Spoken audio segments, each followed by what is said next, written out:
बिच्छू बच्चे पैदा करने के बाद इनको अपनी कमर पर बिठा लेते हैं और ये बच्चे अपनी माँ का गोश्त खाते हैं और तब तक खाते रहते हैं जब तक उनकी माँ मर नहीं जाती। और जब ये खुद चलने के काबिल हो जाते हैं तब तक उनकी माँ भी मर जाती है, यानी कि ये अपने बच्चों को पालते पालते अपनी जान ही दे देती है और फिर बच्चे इसे छोड़कर चले जाते हैं, बिल्कुल इसी तरह जैसे आजकल के इंसान हैं। नाज़रीन, आजकल के बच्चों के लिए उनकी माँ अपनी सारी ज़िंदगी वक्फ कर देती है, अपना तन मन धन सब कुर्बान कर देती है। और जब यही बच्चे बड़े हो जाते हैं और शादी कर लेते हैं तब तक इनकी माँ कमज़ोर, बेबस और लाचार हो जाती है।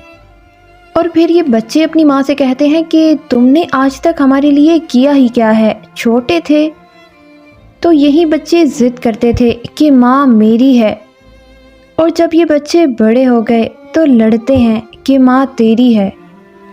अच्छा, कुछ इंसान नए रिश्तों की खातिर अपने माँ बाप की नाफरमानी कर जाते हैं, अल्लाह और उसके रसूल की नाराज़गी मोल ले लेते हैं। याद रखिएगा, एक वक्त ऐसा भी आता है इंसान कहता है कि मेरा तो माँ के अलावा कोई भी नहीं है। नाज़रीन, माँ तो आखिर माँ होती है, माँ से बढ़कर कौन है। माँ खुद सारे दर्द सहती है, लेकिन बच्चों का एक दर्द भी माँ के लिए 100 दर्द के बराबर होता है।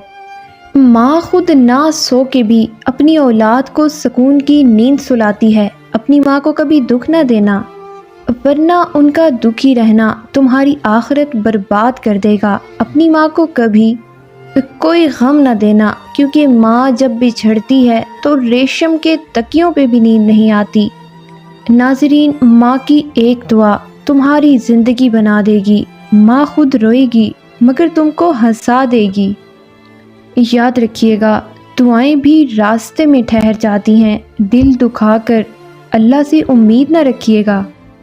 वो किसी ने क्या खूब लिखा है ना कि मैंने कल शब चाहतों की सब किताबें फाड़ दी, सिर्फ एक कागज़ पे लफ्ज़ माँ लिखा रहने दिया।